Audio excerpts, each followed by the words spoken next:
Bueno, vamos a conversar con Lucas Aguilera, que es psicólogo, forma parte de una red que trabaja y asesora gratuitamente a la gente, un profesional con el que empezamos a conversar desde el inicio mismo de la cuarentena, prácticamente. Lucas, ¿qué tal? ¿Cómo estás? Buen día. Hola, buen día Lili. Nuevamente agradezco siempre al iniciar nuestras entrevistas la invitación y también, bueno, saludar a toda la gente que nos está mirando del otro lado. La verdad que como dijiste, esta relación que inició desde el inicio de la pandemia, la verdad que fue muy fructífera y la verdad que esperemos, como siempre, poder ayudar un poco más a las personas. Bueno, cuando hablábamos ayer de qué tema tocamos, está el de la depresión, ¿no? Que con esto que nos pasa de estar encerrados o le pasa a la gente, no sé si se vuelve una moneda un poquitito más común, pero es como que presiona. ¿Qué, qué sabemos de la depresión?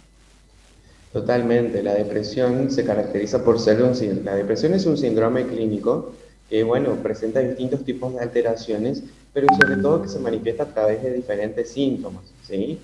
Bueno, en este sentido, eh, y más teniendo en cuenta, ¿no es cierto?, los tiempos actuales, en donde por ahí tenemos que tener en cuenta muchísimas restricciones, es ahí donde se producen, a mí me gusta empezar a llamar antes de, ¿no es cierto?, depresión, alteraciones en el estado del ánimo. Los denominamos así porque son alteraciones que yo las puedo dar cuenta a partir de diferentes tipos de indicadores, como por ejemplo la famosa, entre comillas, anedonia, que para nosotros la anedonia es la dificultad para poder sentir placer por las cosas que hago, ¿no es cierto? O también la irritabilidad, la agitación, la tristeza. Bueno, son distintos tipos de cuestiones que yo voy teniendo en cuenta para empezar a hablar de, ¿no es cierto?, lo que le llamamos usualmente como alteraciones en el estado del ánimo. Y como dije antes, en estos tiempos seguramente es uno de los, como de las situaciones clínicas un tanto más frecuentes durante este último tiempo, por, nuevamente, como dije antes, muchísimas restricciones debido al confinamiento, ¿no es cierto?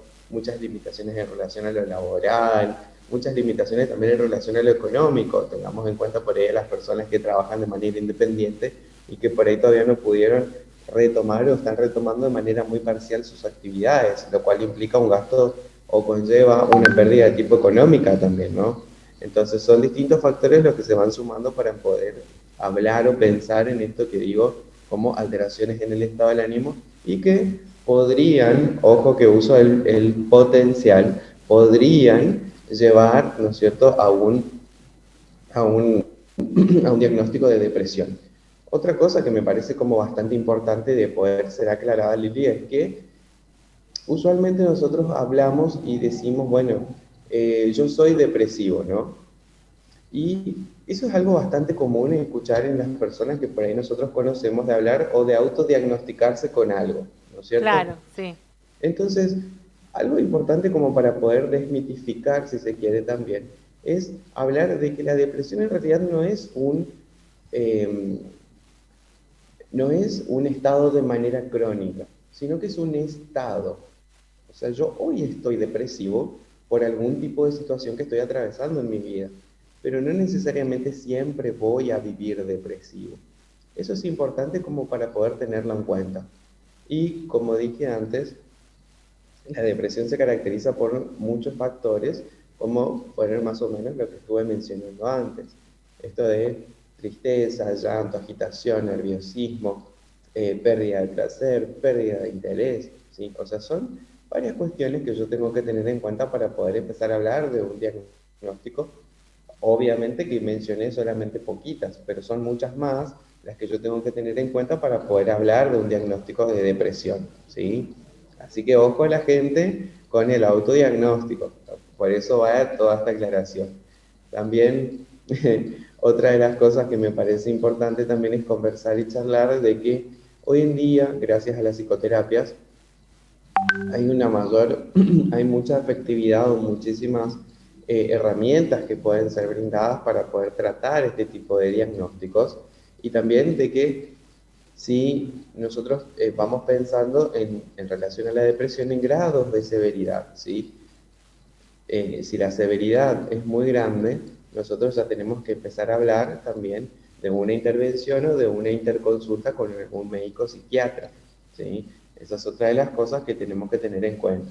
Y siempre, siempre, siempre también, antes de un diagnóstico, preguntar, por ejemplo, cuándo fue el último chequeo clínico, si, ¿no es cierto?, por ahí hay, eh, no hay algo que tenga que ver, por ejemplo, con las tiroides, con alguna cuestión vinculada al ciclo vital, ¿sí? Por ejemplo, eh, alguna, alguna pérdida reciente, alguna separación reciente, alguna mudanza, ¿sí? O sea, todas esas cosas yo también tengo que tener en cuenta para poder hablar de esto que, ¿no es cierto?, nos convoca hoy, que es la depresión.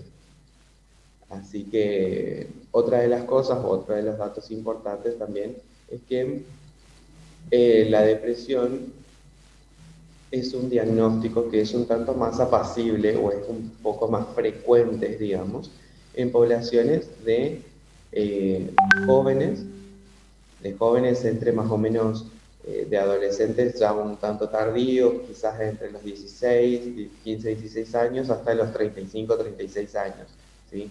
Ojo que con esto no estoy diciendo que las otras poblaciones no estén exentas de poder padecer de esta situación o de este diagnóstico.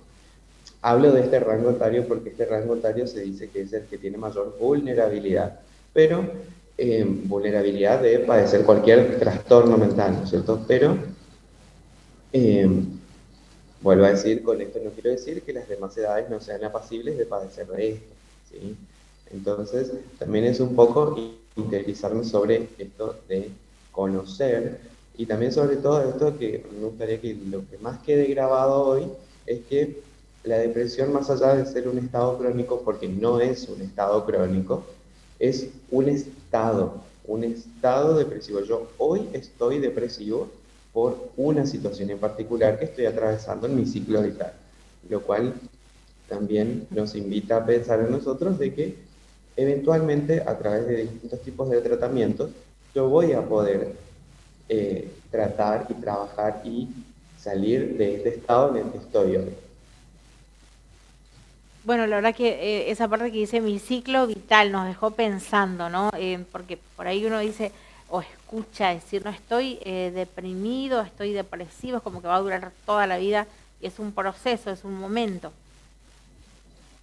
Sí, es así, fíjate que por eso también es muy importante poder brindar, ¿no es cierto?, determinado tipo de información a la gente sobre que también, a ver, en cada ciclo vital o en el ciclo vital de cada uno, nosotros vamos haciendo determinados duelos ante determinadas situaciones. Por ejemplo, el solo hecho de dejar de ser adolescente para poder adentrarme al mundo de la universidad, o dejar de ser un adolescente que deja el colegio, termina el secundario, y es un factor, si se quiere, como de riesgo. ¿Por qué? Porque, bueno, yo ahora tengo que empezar a asumir otro tipo de responsabilidades. O también el famoso, el síndrome del nido vacío. El síndrome del nido vacío es cuando los padres, ¿no es cierto?, se quedan en sus casas y de repente se encuentran con que están solos porque ya los hijos se fueron todos. Entonces, es también otro indicador, otro factor de riesgo que fíjate que tiene que ver con momentos de la vida. Entonces, también es como ir teniendo en cuenta en qué momento de su ciclo vital está esta persona que hoy viene a consultar, como para poder también hablar de un diagnóstico o no, ¿sí? Si se trata de una cuestión vinculada al ciclo vital o si se trata de un diagnóstico o de otro diagnóstico que no sea necesariamente depresión, quizás sea, ¿no es cierto?, esté vinculado a montos de ansiedad muy elevados, pero eso uno lo va pesquisando, lo va viendo solamente a través de la clínica, a través de del ejercicio, digamos. Y por ahí otra de las cosas que a mí me parece como bastante importante, ¿sí?, que nosotros tengamos en cuenta, es que esto yo lo digo y te lo dije la primera vez que nos vimos, cuando Sí. vos me preguntaste qué puedo hacer yo y cómo yo me doy cuenta que por ahí necesito hablar con alguien cuando hablábamos del dispositivo de guardia, ¿sí? Yo siempre digo que nosotros vamos por la vida como en una ruta y que la ruta al costado tiene señales y que lo mismo sucede con mis emociones. Yo voy en la vida y que la vida me va enseñando o me va mostrando al costado del camino determinadas como señales, y lo que a mí lo que yo tengo que empezar a hacer es hacerle caso a esas señales, porque mis emociones todo el tiempo me están diciendo algo. Entonces, cuando sucede algo y yo empiezo a despertar o a generar determinado tipo de emociones, también yo empezar a hacerle caso a eso, ¿sí? Porque me están queriendo avisar algo. Mis emociones siempre me están queriendo avisar algo. Gracias por la comunicación. ¿Cómo va el trabajo que están haciendo en equipo? Aprovechamos para preguntarle, y en red, en este caso, en toda la provincia, con la ayuda que brindan a la gente. Bien, el trabajo de la red Pater, también el trabajo de la línea de guardia, de los teléfonos de guardia, la verdad que está funcionando bastante bien. Hay muchísima demanda, la verdad es que hay mucha demanda, todo el tiempo estamos recibiendo llamados y bueno, la verdad que también eso se posibilitó mucho gracias al trabajo y a las invitaciones de ustedes, de los medios de comunicación y puntualmente a vos también, Lili, que siempre nos tuviste muy presente a nosotros. Así que funcionó muy bien y como siempre, ¿no es cierto? Yo repito las veces que nos vemos, nuestra intención es poder ayudar y poder lograr una Formosa un tanto más participativa y resiliente en todo lo que tiene que ver con salud mental.